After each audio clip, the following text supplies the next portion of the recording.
So, Craig Sullivan, I'm at the end of 3 weeks of travel. I've been to Canada. I've been to Phoenix. I went home to New York City for about 8 minutes. I've been here in Las Vegas all week long. I don't know if I could survive. What's going on, dude? You are a glutton for punishment. I think you're trying to make up for last year in a 3-week period. I think that might be true. I think I'm going to have to evaluate that. Maybe it's just time for what, Craig? An audit? Yes!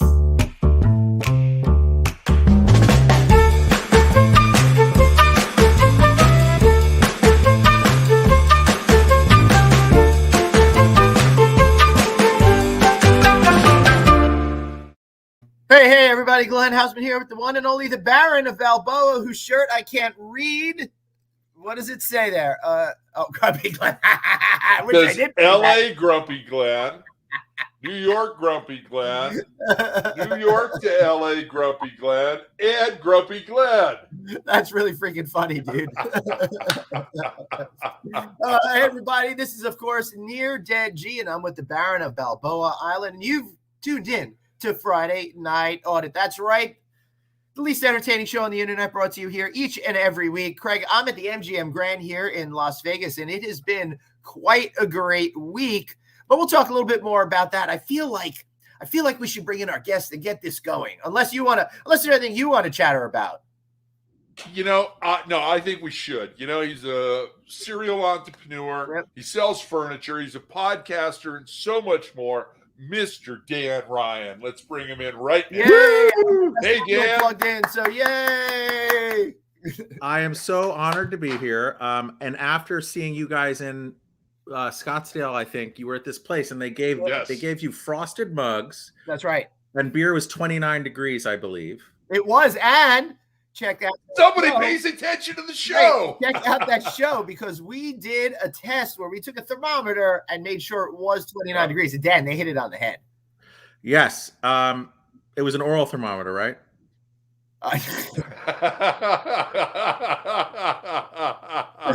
Yes.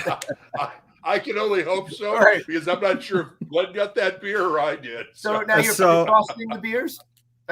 So what I did is, I don't have a big mug, but I took the thickest glass I could find at about noon, and I stuck it in the freezer in anticipation of tonight. It's kind of thawed out a bit, but it makes a huge difference to have a frosty mug. So thank you. Really? You are more than welcome. Right, and you guys, and the people at Twin Peaks spend hours and hours getting those mugs. Well, yeah, Dan, they actually have this this process where after they clean it, they put it in the fridge, then they put it in the freezer, I think, right, Craig? They told us about that in Dallas over the summer at AHOA. It's a 4-hour process. Yeah, right. It had the perfect amount of frost. I was like, it made me thirsty. Yeah.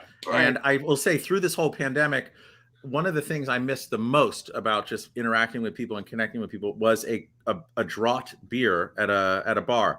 And a funny story, I was flying down to Florida a day after 2 weeks after my second vaccine, and my friend picked me up at the airport in Fort Lauderdale, and he's like, hey, I was staying at his house. He's like, hey, what do you want to do? I said, can we just go to a bar?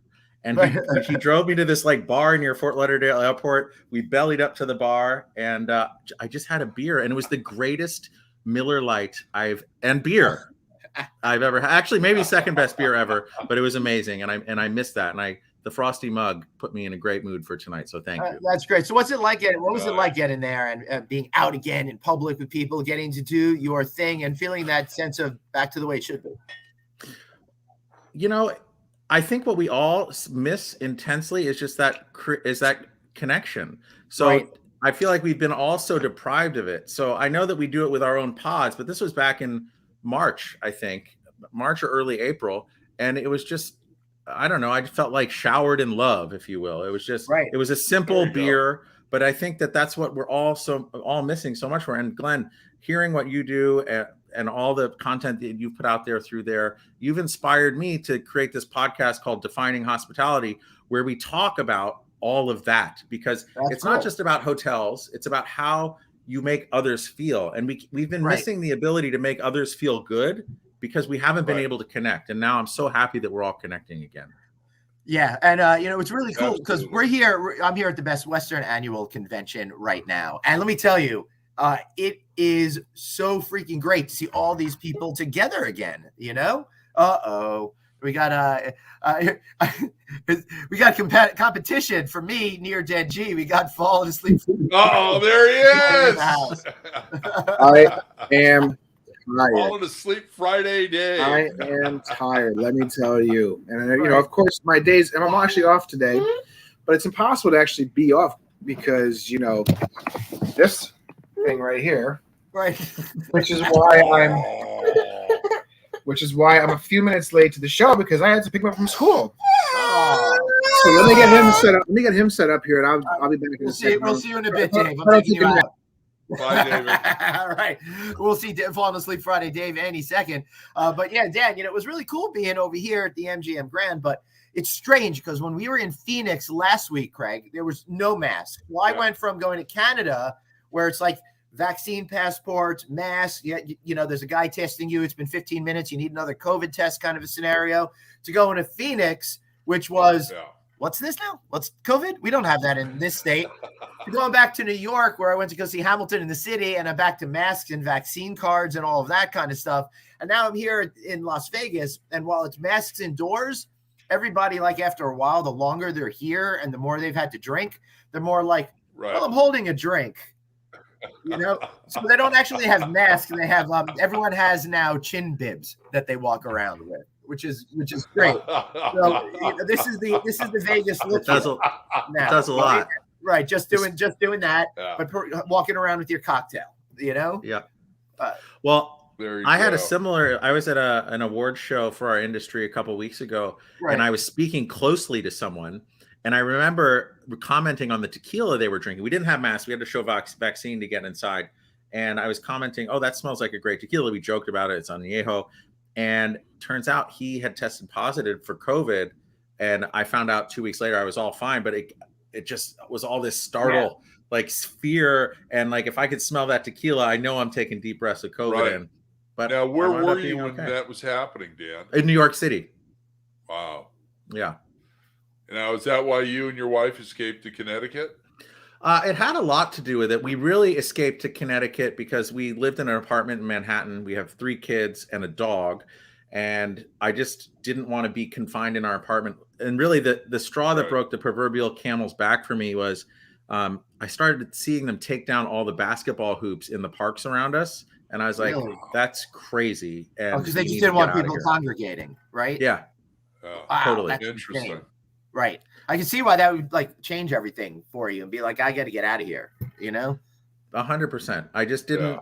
I had no idea. Well, like, and it's not just me. We all had no idea what was going on. My mom has a house up in Massachusetts, so we went up there for a little while, and then my mom decided to come back up from Florida, and we were like, it's too small here to all cohabitate and homeschool 3 kids. So then we skipped town to Connecticut. Now, are you still homeschooling, or are the kids in school? Kids are fully in school now. It's been great. Last year for them, it was really hard switching into a new school, not knowing anyone, and then not really being able to socialize.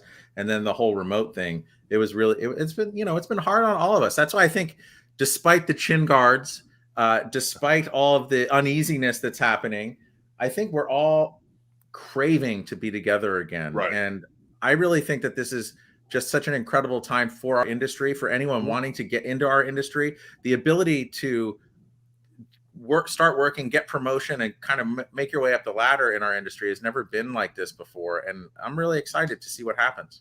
Yeah. No, you know, especially in the hotel community, okay, we are people, okay? We want to shake hands, hug, have a meal, stay in a hotel. We travel as part of our normal life. And for all of us being cut off as long as we were, it was just insufferable. And I think, Glenn, you could step up on this and talk about, you know, when we were at the lodging conference, not only did Harry and his people do an outstanding job, surpassing their always high bar, but that was the conference not only that we deserved, but we needed. We needed to have that contact within our industry. Glenn, you got anything to say? No. No, I've got nothing to say, Craig. I never have. This has nothing to say that's any value to anybody. I mean, There I'm sure you there's a go. lot to say. But is it going to bring any value to anybody here? Probably not. But as you can see, I've gone from Falling Asleep Friday to Fox and Dave Friday because Fox has decided to join us for the show today, which is Nice. a very the epitome of my life, which is wanting to sleep, not being able to because of. Right. Yeah, I remember those days. They were great, and I'm really happy they're over at this particular point. So Fox, what's your favorite thing about getting back on the conference scene? Did you really miss drinking with all the boys till 3 a.m.? What did you miss? Oh, he loves drinking until 3 a.m. Him and his apple juice at 3 in the morning are very tight. Yeah. Very tight team at 3 a.m. Hey, Dave, no product placement. Coke's not paying us. Get that off there. Yeah. Well, I was going to say he should, if he's so tired, he should just drink that really fast and maybe pop a Mentos, and we can all watch and get a good show. There we go. I like that idea. We've been doing this show since February, and this is the first time I'm drinking water on air. Is it really water, Glenn? Is it? Yeah. You're in Vegas. It might be also a little. There might be a little vodka. Yeah. Hey, Dave, why don't you bring up that picture of Glenn and his friend? Well, I mean, Glenn, as you guys know, is a very friendly guy, and especially when he gets drinking. So, he was on the trail. He was out having fun, and then he met a friend, as Craig mentioned. I did. Let's just bring on Miss. Daddy, I want to. Is that in Jackson? I don't know. No, that was in Phoenix. I barely remember that. You can see in Glenn's face the passion, the excitement, the rosacea of having a beautiful new friend to call him. It's happy Glenn. Yeah. Glenn, it's almost it's one species shy of an antelope. Yeah, I wouldn't even know the difference of antelope, deer, reindeer, Glenn's. They're just so all together. I couldn't tell you the difference. Yeah, he was just into the country from Canada. He had his moose and his bear and everything else up there. I think you even had rabbits up there too, didn't you, Glenn? There were a whole lot of rabbits up there in Canada, and they were really fun, and they were all sorts of different colors. And we get then our Long Island rabbits, so it was exciting. Plus, they didn't seem nearly as freaked out as the rabbits in our area. The rabbits in our area, you look at them and they're like, "What the fuck?" Ah! They go running away. These rabbits seem very inquisitive. They're like, "No, just keep walking, man." Hey, Glenn, I have a question. I travel internationally a lot. I have for most of my life. Right. I find that going into Canada, they ask some of the hardest questions of all the countries I've ever been to. What is it like with COVID going on? Oh my God! All right, so sorry if I'm going to repeat myself. Clusterfuck. Yeah, total clusterfuck. I had to do the Arrive Can app. I had to get a PCR test within 72 hours. I had all sorts of problems doing that. It was a whole mess getting in there. But funnily enough, every single time I've been to Canada, they really give you the stink eye, and they're really difficult to get into the country. This time I rehearsed what I was going to say a week in advance to make sure that any questions he might have were already pre-answered, right? So and then he was just like, "Welcome, come on in." So it was actually, in the end, the easiest going through the border part of it, but the paperwork and all of that to get it done was very different than the olden days. I remember when I was a kid, you go to Canada, my parents and I would drive up to the border and they're like, "Oh, we're here for a couple of days.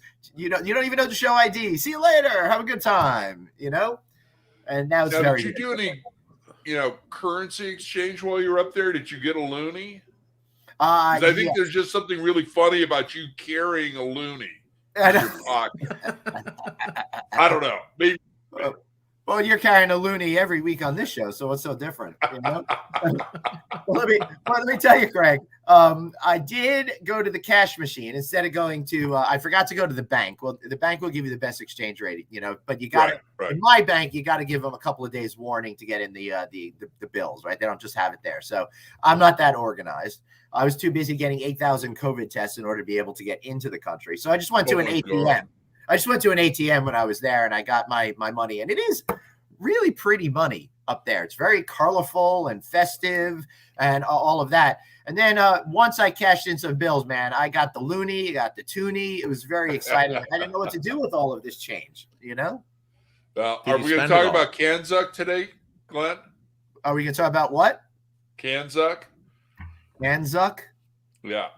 I don't know what that is. What's Kanzuk? Dan, do you have any idea what he's talking about? That's going to be the fourth largest global economy next year. It's Canada, Australia, New Zealand, and the UK, and all the tariffs go away. If you are a doctor or a plumber, you can move within that alliance without any problems. It's and the anticipation is that Kanzuk, happy accident for the people in the UK, okay, right. Because their whole thing getting out of the EU was really kind of weird. But with Kanzuk, that alliance, it strengthens not only, their currency, they've got a common language, they've got the same parliamentary system of government, and now they've got a stronger military as well. Right. It's really an interesting dynamic. And don't they pretty much all have Queen Elizabeth on their money too, right? Yeah. I think they should put an us on the back. Dan, you being a serial entrepreneur, you've got to have a lot of, opportunities, not only in Canada, but through the rest of that alliance with furniture, your entrepreneurship, your podcast, and various other things. It would. And if you're a hotel brand right now, and Kanzuk's anticipated to leapfrog ahead of the EU within a year. So I'm going to really be looking at my development team for results in those countries. I think, running a business of any kind is so difficult, and then you throw everything is challenging. Nothing is easy, but then you throw all this, all the trade issues that we've had over the past few years. Right. And I think that there's been some real missed opportunities. Like that whole Trans-Pacific partnership was very exciting to me. This Kanzuk is interesting, especially if they do it as a block and then can kind of add on more people. But I wonder if the French will continue to be upset because they got really pissed off over some submarine deal as well, right? Well, yeah, because nuclear submarines, which Australia is never allowed a nuclear vessel into their harbors in the past. Find that really interesting. Yeah. Wow. Yeah, it is. It's an interesting time and also a concerning time because, if you look back in history, whenever there's all of this trade pacts and everything fragments, it becomes much harder to do business as well. And when it's harder to do business, from my understanding of history, usually there's a lot more flare-ups that wind up happening. Yeah. Speaking of flare-ups, Glenn, how are you doing? I'm definitely flared up, my friend. But Glenn is very low energy today. I feel like he may have spent a lot of time at the apple juice bar at 3 a.m. out in Vegas. Well, it's been a good conference, but it's been rough because I did multiple trips and I was only home for a couple of days, and we did a night in the city, which is an hour and a half or so from where I live. So it's been a lot of high energy running. And one of the crazy things is our show is Monday through Thursday at noon Eastern time, which means it's 9 a.m. Vegas time, which means I've got to be somewhere by like 7:30 or something like that setting up. So. So if you have to actually get out of bed and go to work at a normal time. How sad for you. Yeah, hey, speaking of, you got to put your pants on before 7:30. How terrible. Listen, dude, I'm already at my desk for a while by 7:30 a.m. because my kids have to be at school at like 7 a.m. So I'm driving them over there super early. I get up at like 6 a.m. on weekdays. So I am unimpeachable. Speaking of work, our good friend Daniel says he's trying to get some work done. But the show keeps pulling him back in. That reminds me about. We get pulled back in. I don't know if you guys could see. Got to say hi to Amy too. Amy's out there. She's had a couple of comments. So yeah. Well, here's a comment, of course, because we have Daniel also saying that Craig, he loves your shirt. Oh, where are we doing here, Glenn? Oh, nice. New York, New York. You're so close. Sorry, Nice. Mike. Yeah, let's check that out. Glenn That's flew, caliber. Glenn flew from New York to Vegas just to go right Just next to see New York. Yeah. So Daniel can't find that amazing, awesome, spectacular shirt on Amazon, Craig. Well, guess what, Daniel? We're because still you're on working on it. It's exclusive not there place you yet. can buy it right now. Glenn, Craig, where can people find the Grumpy Glenn official merch plus other Friday Night Audit material? Red Bubble. Yes, Gotta at find the that out. Aloha Craig store. One day we'll get this right. Daniel says that Dave is on fire. I agree. Fox is watching Blazing the Monster Machines. There's a lot going on here in the Manano household. We need some energy. Get some energy, Glenn. Listen, I had energy, but not anymore. I feel like that's part of my history now. I have energy. So, and I'm getting it from you, Glenn, even though Dave is saying you don't have energy. Thank because you. The fact that you've been on the road for 3 weeks and doing all the things that we love and we miss and that are so vital to our industry. My question is for Craig. Craig, you just told me that California Lodging Investment Conference is starting, or it's definitely, you have the flag in the calendar. I think at March 10th, you said, if you could think about what the best possible, like what's the best possible outcome of that event, and how do you envision that from just after being what we've all gone through? Well, and Glenn can attest to this. Mine was the last conference 2020. Week after mine, the entire planet shut down. We were trying to have the event March of this year. We went virtual. We had well over 200 attendees virtually, and I had capped it low because I felt less was more when you're trying to have a virtual conversation with people. And that went off really well. We supersized the panels. Glenn hit it out of the park, moderating like he always does. He's been with the conference since the beginning. We were hoping to do this Thursday of this week, actually, but every conference I went to in California over the past 45 days. I know I am, Carol. Thank you. Just underperformed. So I decided to reclaim our date in March. The brands, we've got 10 different brands involved. We've got various lenders. We've got architects. We've got owner-operators. We've got our trade associations. Everybody said it was the right move to just move it to March. So hopefully we've got a 4-year streak. We've sold out the first 4 years. Hopefully we're going to sell out year 5. There's no hope, Craig. It's going to happen. This is a boutique conference by design that if you're in the California hotel market or want to be, that you should be at. Not everybody gets in because we're keeping it small. I don't want 1,200, 1,900 people, 1,000 people there.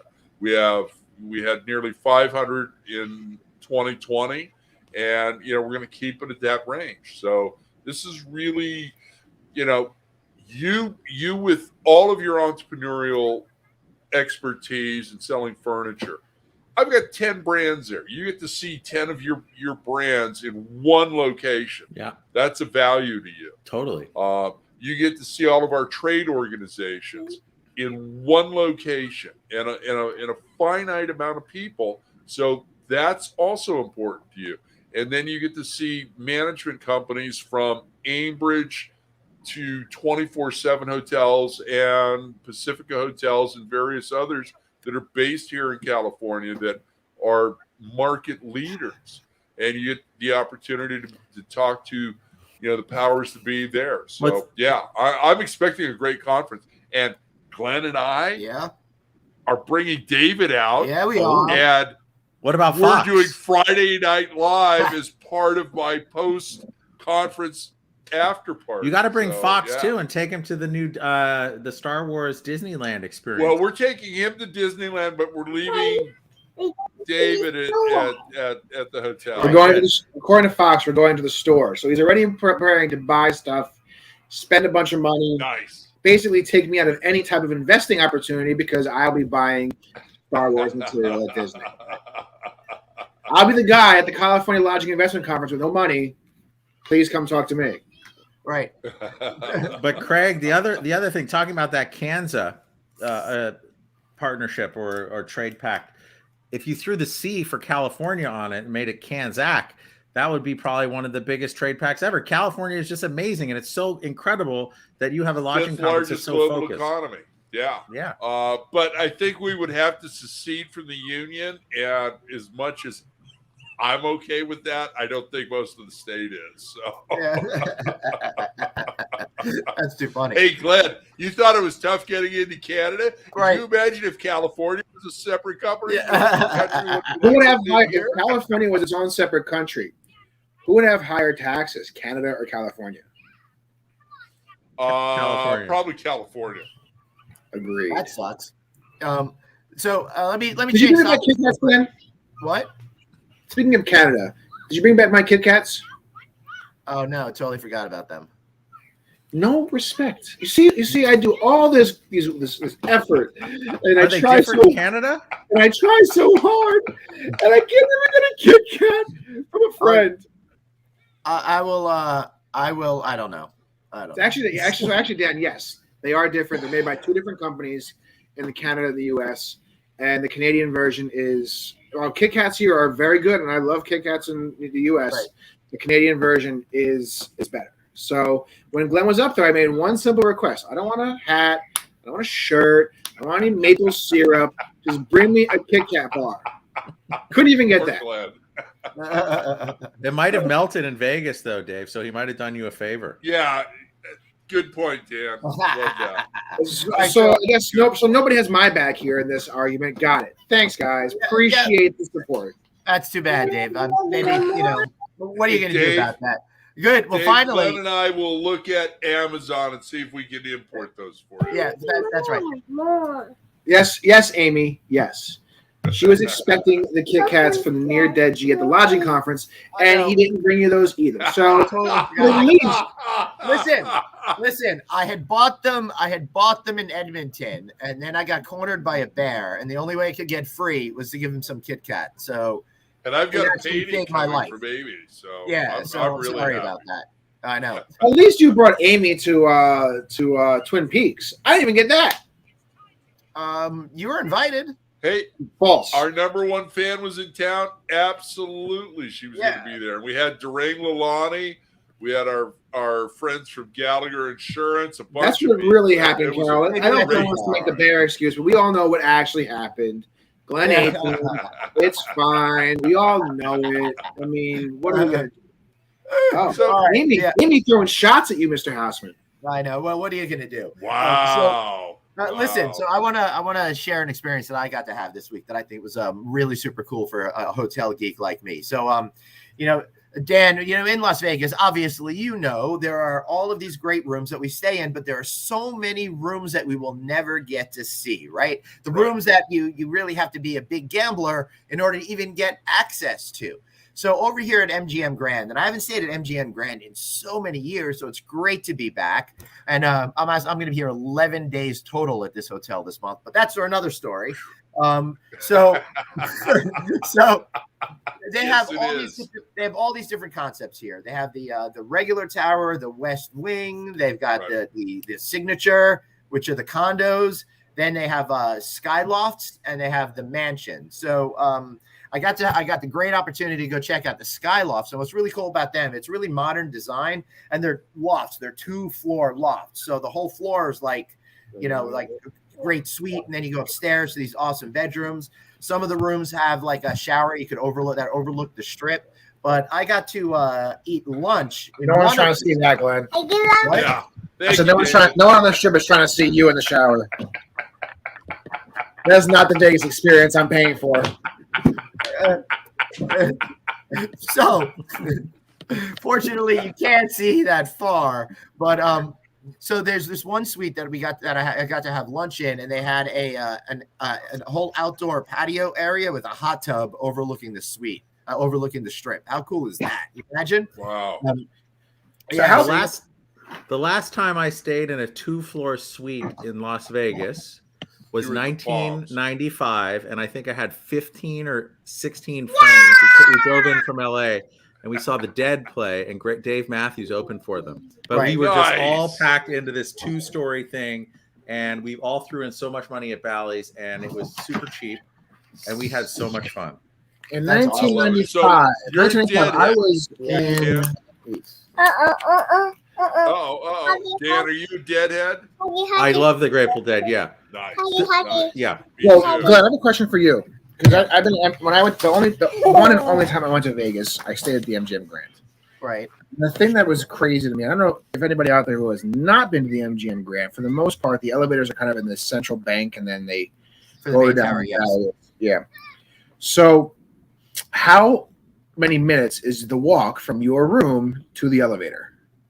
the terminal. For me to get from right here to the elevator is super quick because I'm not at the end of the hallway. So it's like 15, 30 seconds. It's like it's like the main central corridor that splits off into the three wings. Then there's an ice machine, one room, like 2 or 3 rooms, then my room. So it's absolutely perfect. But Dave, I know what you're talking about because there's nothing worse than being that room all the way at the end of the corridor, and it adds like another 45 minutes to your trip. This place is about a 5-minute walk to get to the. This place is so. But Dave, this place is so huge. If you stay at one of the signature towers, to walk from there to the Strip to get over like New York is a good 25-minute walk in the building. It's absolutely insane. So over 5,000 rooms. Hey, Ken. Ken Patel. So beyond the Skylofts, guys, I got to do a bucket list hotel geek thing for me that was super, super exciting.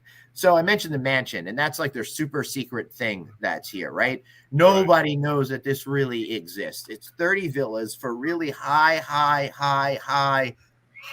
level players, right? How much to get in? They're making bets that are like more than everyone's salaries combined type of thing for the year, right? So I saw in the high roller gaming suite, I saw $100,000 chips. How crazy! Are they like big rectangle pieces of toast or Pop-Tarts? That's great. So then I get to go. Then I get to see this mansion. It's this amazing building of 30 villas in like an 18th century Italian style kind of deal, right? And I got to see this one suite that was 20,000 square foot suite with 4 bedrooms and a private outdoor patio and their own indoor pool. How sick is that? I've had my own indoor pool too. Thank you very much. Right. If you look at this, Glenn is selling his castle here in Newport Beach. Oh, great. That's pretty. I love that. I love that. So put that back up, Craig, for a second. What did he reduce the price to? I love that. I think he reduced the price to about $9.5 million. I love the picture to the left that's blending in with the green screen. That it just looks like a Craig had a bunch of holes in it. So yeah, Glenn's selling his house here on the left coast for $9.2 million, and that was a reduction. That's it. That's not too expensive. That's not bad at all. Well, he wants to keep his jet, so he had to let loose Glenn, something. If you take the proceeds from that sale and put it all on a table in Vegas, you too can stay in one of those suites. That's true. Odd or even, black or red. No, always bet on black. So Green. I know. Green when you're feeling crazy. Right. There you go. The O and the double O. Hey, Craig, speaking of Grateful Dead and USC we were speaking about earlier, I always had a challenge during midterms because the Dead would always play 6 nights at the sports arena at SC. Right. And it was always in December, and it was always just before and during finals, and I would always catch a handful of those shows. Yeah. Oh, we have a very. I'm sorry to interrupt. We have a very important comment here from one of our great fans, Colleen Norman. Craig, she's trying to find the shirt on Redbubble. She can't find it. It's not there yet. We're still working on that. I appreciate the question, Colleen. And as soon as it's there, you know what, Colleen? DM me. I will send you one. Good move. Once they go into production, okay? Because I know you've looked for it for a few weeks. Craig, that's awesome. That's like listening and jumping. She's gonna be really happy. She's great. Colleen's been with us, from the beginning, and she's also a big fan of David and Glenn's and Anthony's. Oh! Speaking of Anthony, David, bring up that picture. What's the context behind it? Like, Doesn't matter about context. We want to show this handsome young boy with a full head of hair. There we go. There's Glenn's other co-host. That's hysterical. So look at that picture. So cute. Now, He looks if just you the same. look at this at the top of the picture, it says, "I'm going to regret this." I think Anthony's probably regretting it right now, and I apologize, Anthony, but we had to put this. Yeah. It looks just like him with a wig on. I think that's old school cool, man. That's no regret. He's got to own that one. That's great. Yeah. And make sure you guys go out there and follow Anthony on all the various social channels to get more exclusive Flashback Fridays from Mr. Mercuri. Dan, I got a question for you. Yes, sir. You sell a lot of furniture. Yes. What's that been like? It's during been the actually really. pandemic and It's getting deliveries. Hey, before we get into that, manufacturing. one more Anthony picture that I want to show. Oh, we did a show from the World Series of Poker today where we got to, not today, a couple of days ago, where we interviewed the executive director, the guy who runs it. And Anthony and I did a head-to-head battle over there. Whoa. oh wow. Who won? Everyone's a winner when you get to go to the World Series of Poker. Dave, come on. Now, did you take any of your 9.2 million asking price for your house on the left coast and enter the tournament? Anthony won. No. If I had a house that I sold for $9.2 million, I still would not. Glenn, did you actually play, or you took the picture? It was a photo. No, we did. We just took was a pictures photo. over there. Oh, No, it was that really was cool. so- We got to do the show from on this great stage with World Series of Poker logos behind it. There were 150 poker tables out there in the room. They hadn't started yet. We were there before they started in the morning, but it was huge. It was awesome. And then we got a tour afterwards of everything. We saw all the behind the scenes stuff. We saw where they do that's where the final table is where we were at. And how all the broadcast facilities and how they're setting it up over there. And it was really super, super cool. Plus, I got this nifty hat. Thanks, Ty Stewart. Did you get me a hat, Glenn? I'm sorry, what, Dave? What? Did you get me a hat, Glenn? No, but don't worry. He got Anthony a hat, so you don't have to worry. As long as Anthony got one too, that's totally fine. Yeah, But You should melt a Kit Kat bar and smear it on it and give it to him. I'd actually American Canadian Kit Kat smear better, Dave. I would say the Canadian Kit Kats probably smear better. But listen, Oh, if you had a $9.2 million house for sale and you sold it, would you then turn around and buy $9.2 million of fish tickets? No, because every time I try to get mail order tickets, I get rejected. I got not any tickets for the holiday shows this year, and it's very sad, Dave. Oh, you're not going to the New Year's show? Oh, no. Did you forget to log on? No, Ticketmaster Ticketmaster on sale was this morning, so now I lost out a mail order and Wow. Ticketmaster. StubHub. You can still get in there, my friend. I'm sure if you check it out, I bet you can find a ticket. I've actually got another backup plan that I'm working on that I cannot reveal now, but it is. Glenn, I would think that Stupendous. somebody who does a live show from Times Square and that whole alliance would be able to get you in. I don't know. I'm gonna have to start trying to see if I've got enough juice in that kind of universe to see if I can. Fox, can you get him tickets? Because I mean, my juice at Madison Square Garden has nothing to do. But I gotta balance reality with this because Okay, Dan, so a little let's earlier, balance I said- reality. I want to ask Dan about getting furniture delivered and hotel renovation. Craig said your fish story How's is that not going? important. Stop. Yeah, all right, go on. Okay, so Craig, if you were to look out your window right there and you looked a little north, you'd probably see 50 to 60 container ships just parked out there outside of San Pedro. Wait, do you mean it might look something just like this? Right. Yes. There you go. Mhm. So if you're looking for your case goods from China, they are stretched out on container ships from Los Angeles to Orange County. And so that Glenn doesn't lose any money and gets hit with a copyright infringement, we are crediting Drew 6 Degree Hardy at 24/7 Hotels for that picture. That's a great shot. Yeah. Hey, I've got almost 10,000 views with that shot. I know. Well, it prompted me to say, some people chirped in there and they were saying, "Oh, we would love to." this is why we have to buy American. But guys, like the real problem is hotel owners per room are not willing to spend the money. Yes, of course we can make it all here, but the development budgets have to change. The FF&E cost for it needs to really go up. And the way that these performers pencil out, they're not there yet. And especially you'll see more pressure once interest rates start going up again. Like a paradigm has to shift for that to happen. So everyone says that they want it to happen, and we're willing to do it. Like there are people that we can find to do it. It just costs more. And when people see what the final pricing is, they more often, 99% of the time, they say no. There's very opportunistic projects that can happen where you can do a whole production run in the US. Now you can do a lot of the select service without all the bells and whistles and a lot of the design details. You can still make here because there's a lot of automation. But for at the higher end, where there's a lot of handwork and just different materials and just a lot of joinery, a lot of hand finishing, it's still hard to do here. It's not impossible, but we just got to pay for it. So it is difficult. I agree with you. And prior to the financial meltdown, I had a group out of Canada that I went to. Glenn, your favorite country, for furniture for select service in the hotels that we had here in California, because getting it into the country was a lot easier.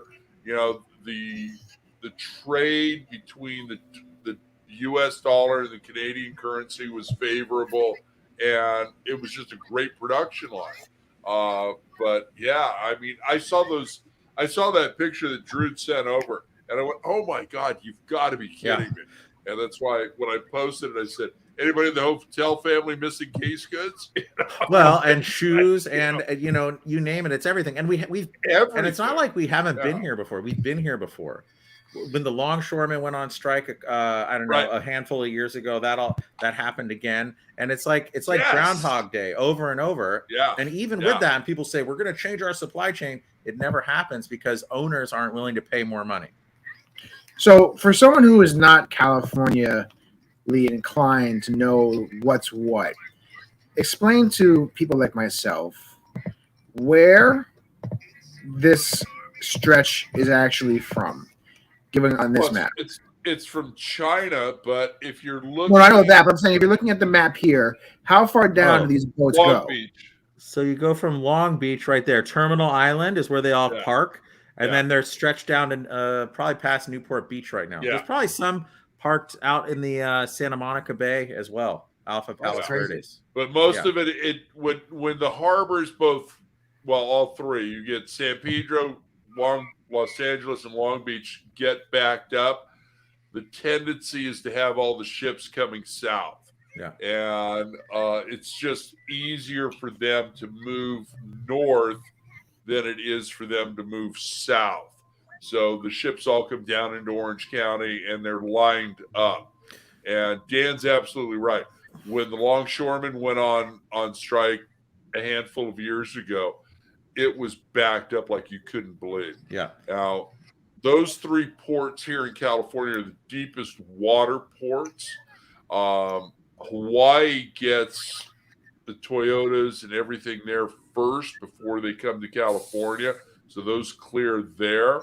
But everything from China comes right down here, followed by, Seattle, Oakland, San Francisco, San Diego. Mm-hmm. You've actually got more product coming from Europe into San Diego than any place else.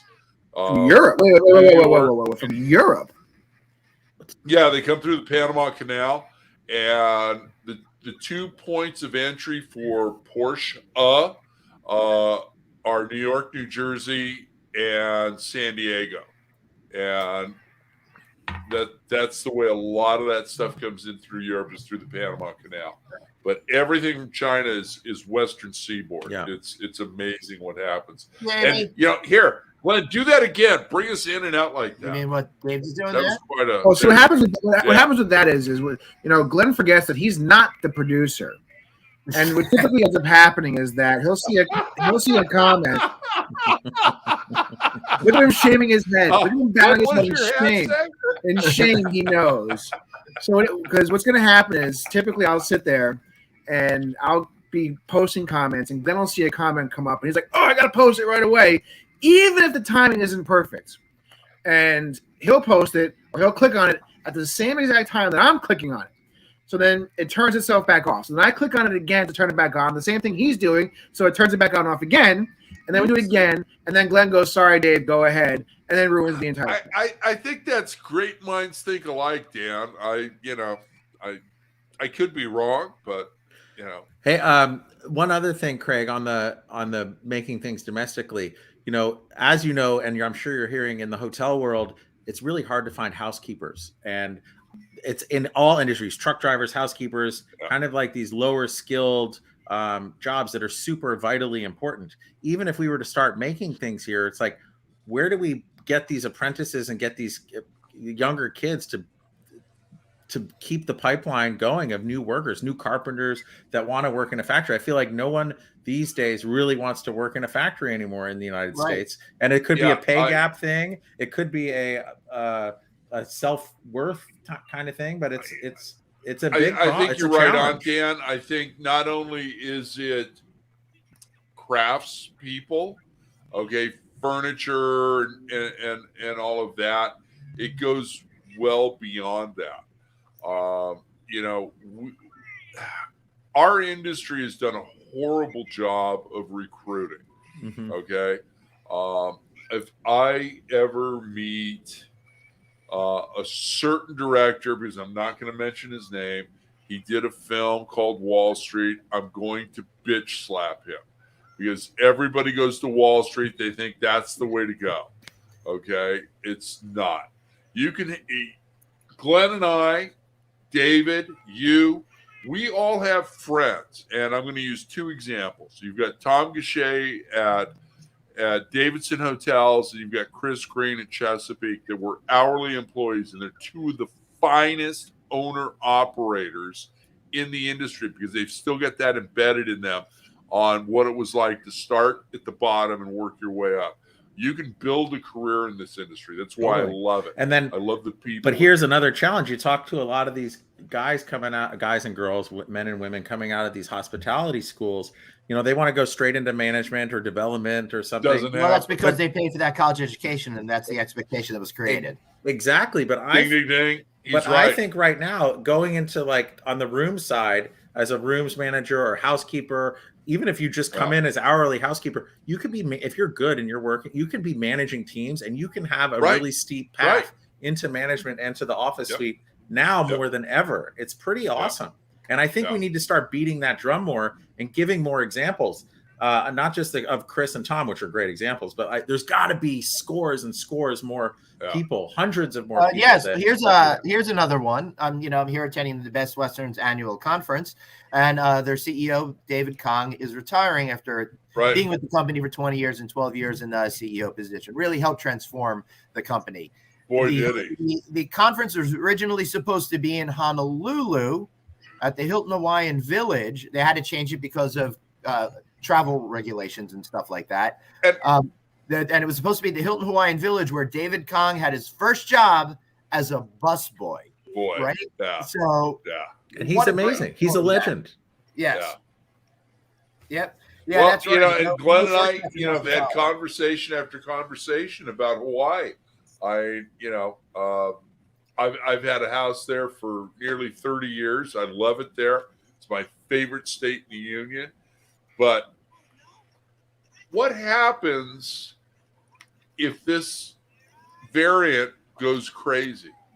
Okay, you've got their medical system there is more fragile than any place in the continental United States. Right. The only one that I think is probably more fragile is U.S. Virgin Islands and Puerto Rico and Guam, a couple of other territories. Well, it's funny you say that. It's not funny you say that, but it's interesting you say that, Craig, because I saw an article today talking about just that, with the holidays coming and the travel season down in the Caribbean, and obviously Puerto Rico's in the Caribbean, but also some of these other Caribbean countries that are not part of the U.S. but obviously get a lot of U.S. tourism. Right. How is that travel going to potentially impact their medical care system? And it could be significant. I don't stuck on an island. Okay. all three of you are on the East Coast. Okay. Mhm. All three of you have bad weather coming. Okay. Glenn and I were joking, yesterday. I'm telling him there's water falling from the sky. Right.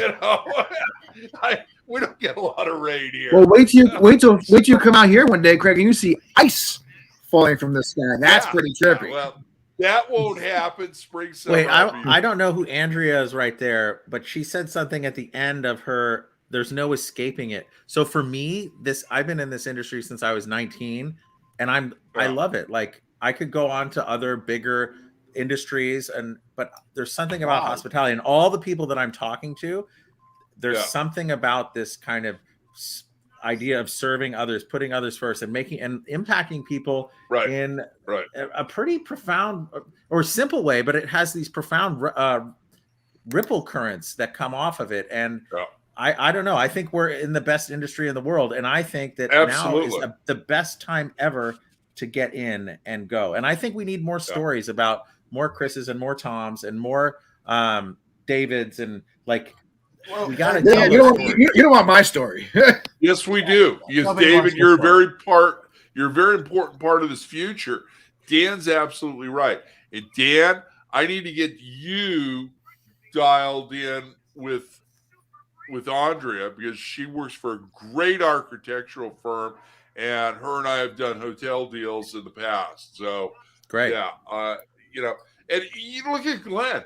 Glenn left the entertainment industry to be in the hotel business. And every day that we talk, he is thankful for that, right, Glenn? Best freaking business ever. And mostly because of the people. There you go. Because and hi, Dina Bakewitz. Yeah, we said in Hollywood, Thank you. 99% of people are a-holes that I came into contact with in that whole type of universe. And I wasn't even in the mix in a real way, right? In our business, I feel like it's the exact opposite. It's very rare that there's an asshole in our industry. There are people we might not love or want to work with, but there's very few people. Asshole rule. We had that on your interview. Yeah, right.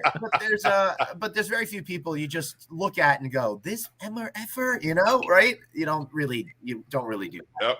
Yep. And another thing, when you talk about this kind of pay gap as well, so you can come in, there's a steep curve into getting into that the express elevator, I think someone wrote there. But then there's another challenge of, there's the express one from Abby. Maybe. But then there's this other issue of like, okay, so all the people that are working and starting, they're serving us great experiences, great food, but there's a big challenge too, because oftentimes they are never on the receiving end of that. And I think that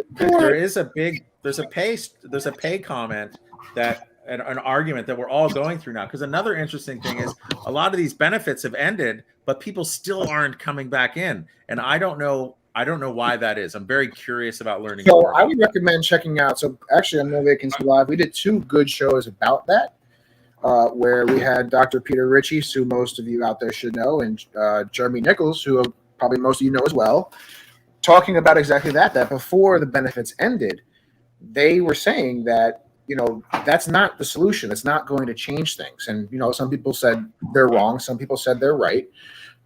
They've since been proven to be right. And then they came back on the show, Glenn, about 2 weeks ago or a week and a half ago to kind of recap all of that. So I would definitely check out both of those episodes because it goes right in line with what you're talking about. Right. Dan, people have been away for so long. They're all reevaluating their lives. Some have moved on. Some have got, still concerns because they may have young children and that sort of thing. So there's a whole variant. Sorry to use that word. There's a whole lot of different reasons that a lot of employers out there are not willing to recognize yet, which is causing them adverse harm because they're not admitting there's a problem, right? I think it's a good way to put that is the hotel business and other industries have gotten addicted big time to low pay labor. All of a sudden, that's not on the table anymore, and they have to finally admit there's a problem, face facts, and do something about that. So we're still in the middle of that sort of stuff, I think, shaking out right now, right? So soon, the friction in the economy, everyone will start to figure out what their next move is going to be and what they'll do. Things will start to normalize and regulate at some point. But right now, there's going to be a lot more disruption and pain and suffering for everybody. Well, Glenn, I think you're right about that. And I also think, there's some other issues out there. You know, if you can't pay somebody $15 an hour in New York or Los Angeles, you're not a viable business. Okay, you're just not. Okay, so you've got to figure that out. You've also got to figure out, where you want to be as a business, not only in California and New York, but whether it's Moose Jaw, Montana, or some other place if you're doing business there. And you've got to be able to pay your people. You've got to be able to train your people. You've got to be able to move them forward. Glenn, you and I have had countless conversations about millennials, Gen X, Gen Z. I'm a boomer, and most millennials refer to us as psychopaths. Right. Most boomer. Boomers. I think it's just you, Craig. Millennials as being lazy, and that just simply isn't true. Well, and I'm ignoring you. Craig, you made a really good point, Craig. Before we go on to anything else, and we're getting close to wrapping up, David, would you roll that video I sent you, please? Can we just take a second to talk about Craig taking hosting roles for the show? Great job, Craig. I know. This has been beautiful. Hey, I'm feeling comfortable. Okay? I know. I'm barely able to communicate, so it's a great combination right now. Glenn's been waiting for me to be comfortable for 30. Craig and Glenn have developed into quite a symbiotic couple right now. So yeah. So don't say that. Craig is sensing the slight. Anthony's going to get very jealous. Glenn's licking his wounds, and you're just there. You're cuddling. You're supporting him. You're being a very supportive partner, Craig. Oh my goodness. We have so much fun together. Okay, I shot this video today. Why won't it play? There we go. I don't know why you don't have any color. Oh, there it is. There's no container ships in if Balboa you notice Harbor. Something, there are no boats moving through Newport Harbor. This is on the back side. Obviously, the weather got better on the back side than the front side of the harbor. And we're going to see one little sailboat motoring through, but there's no action. So what am I saying with this? Our harbor is closed, okay, because of the oil spill in Huntington. Oh. Okay, Huntington Harbor, Newport Beach, Dana Point are all closed. We've got a lot of marine life, a lot of bird life that are all going to perish because of that spill. And it's horrible. It's also a lot of rich people can't move their boats. Right. Because if you're in the harbor, you're staying here. If you go out, you're not coming back. Wow. So, it's and Glenn, you've been to my house. We've walked around the island, and there's lots of boats running. Yeah, around. absolutely. Look at the picture behind me. This still was taken. There's no boats. Okay. The auto ferry that goes from Balboa Island to the peninsula is stationary. Now, that is running, but there's nobody getting on. Right. Nobody getting on. It's a horrible situation. We may have 4 months of this. Wow. Coming off a pandemic where we've been locked up.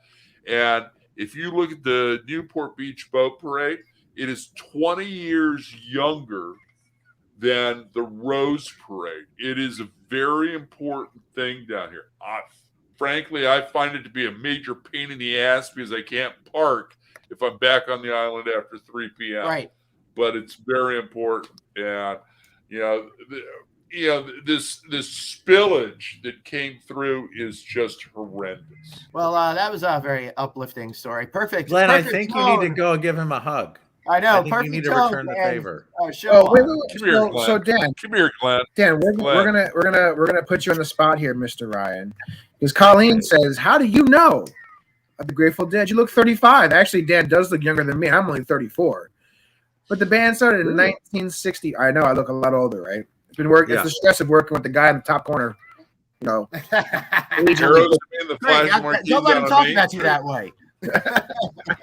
I'm 46 years young, so I've seen the Grateful Dead many, many, many times. Yep.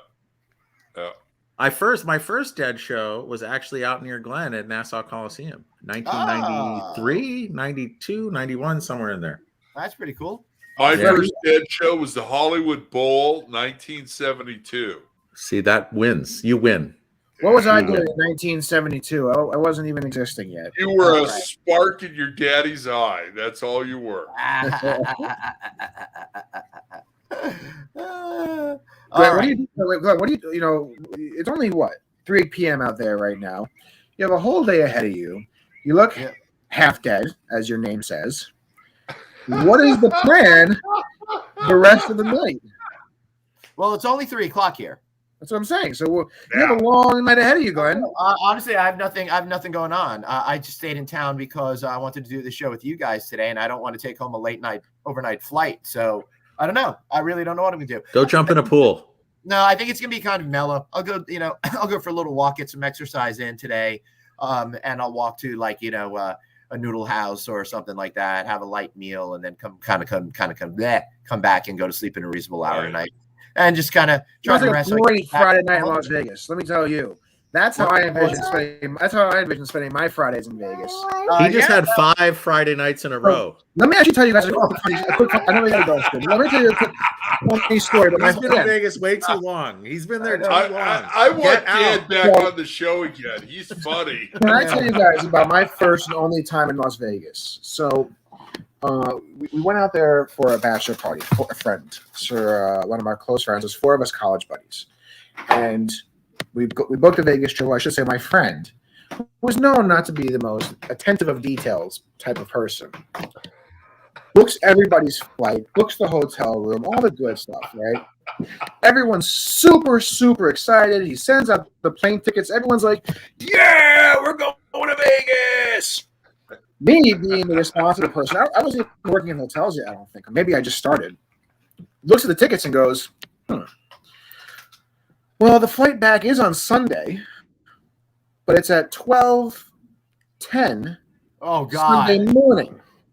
Oh God! So I text everybody. And I like that. Oh God, from Glenn. That's So I funny. text everybody because everyone's all riled up, and I'm just like, Who wants to leave? Who wants to go to the does, airport at 10 p.m. does on anybody Saturday night? realize that we need to leave Vegas on Saturday at 10 p.m.?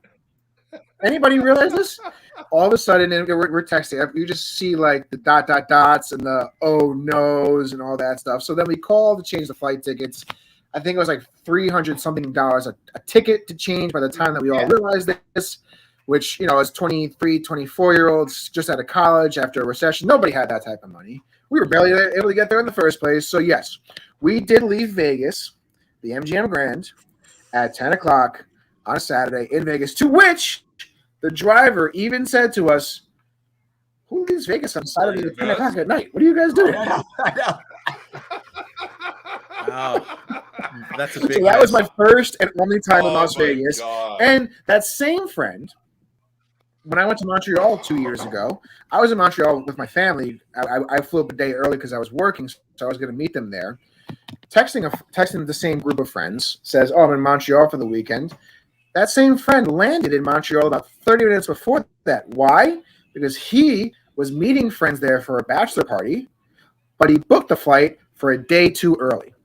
Oh God! So the lesson learned here is we can never trust that particular friend with any type of travel plans anymore because he will inevitably screw them Yeah, up. you're right. I'm sure you gave him 2 chances. I'm surprised you gave him 2 chances, actually. I didn't give him the Yeah. second chance. That was another group of friends. That was his Oh, own personal okay. group of friends that gave him that Oh chance. my God. He flew up the That's wrong day by funny. himself. So he's lucky I was there. Otherwise, he'd That's been by himself funny. the entire time. Mm. But yeah, so I am the guy who flew out of Vegas Saturday at 10 p.m. His only time in Vegas.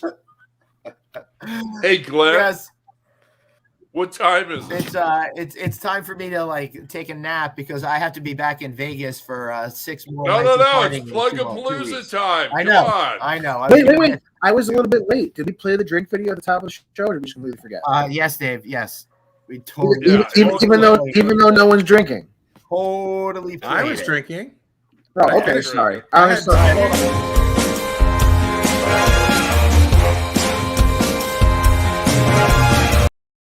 That's right. It's Plug and Palooza, the favorite part of the show where we all get to talk about ourselves because obviously we don't do that enough as it is. Dan Ryan, thank you so much for being here. Plug away, my friend. I'm just so happy to be here. I love our industry. I just want to keep talking to you guys. I love the journey we're all on. I love shortening people's journeys. Yep. Let's keep doing it, baby. Dave? Same thing as every day, every Friday, I should say. Times Square today. Just had the new episode come out today, actually. It was released yesterday, audio version. The video version is up on YouTube on the Times Square Alliance website. Yep. And the Times Square Alliance YouTube page. Again, really cool interview with Tori Bailey, who is the executive director of the Theater Development Fund, which is the organization that runs the TKTS booth right at the heart of Times Square. And we're working in the process of getting her on No Vacancy Live sooner than later as well, so we can talk all things Broadway, and we can maybe get Glenn some cheap Hamilton tickets after he shelled out for full price ones already. Glenn, nice. wait. By the way, I've lived in New York City for almost 20 years. I never had a ticket guy. I got a guy last week. Oh, cool. I have a guy now. That's good to know. What I want to do, maybe we could all do this together. I want to go see David Byrne. And I will see it again. Yes, I'm in. That will be my third time. All right, so Baron, what's your plug? My plug is, you know what? This has been a great show. I thank everybody. Dan Ryan will be at Click 5. My brother from another mother, Mr. Glenn Haussman, will be at Click 5. My younger brother, David, will be at Click 5. So join us March 10th, 2022 at the JW Marriott, the Anaheim Resort. Sounds Glenn, great. it's all up All to you. right, everybody. Thank you so much for being here. Be sure to watch No Vacancy Live Mondays through Thursdays at noontime Eastern, 9 a.m. West Coast time. You got to check out this week's World Series of Poker show. That was freaking fun. If you like poker, you're going to love going behind the scenes with us as we talk to the guy who's in charge of it. Turns out he used to run marketing for the NFL, and he's a really cool dude. Check out that show. A lot of great content coming up for you in the next couple of weeks as well. You won't want to miss it.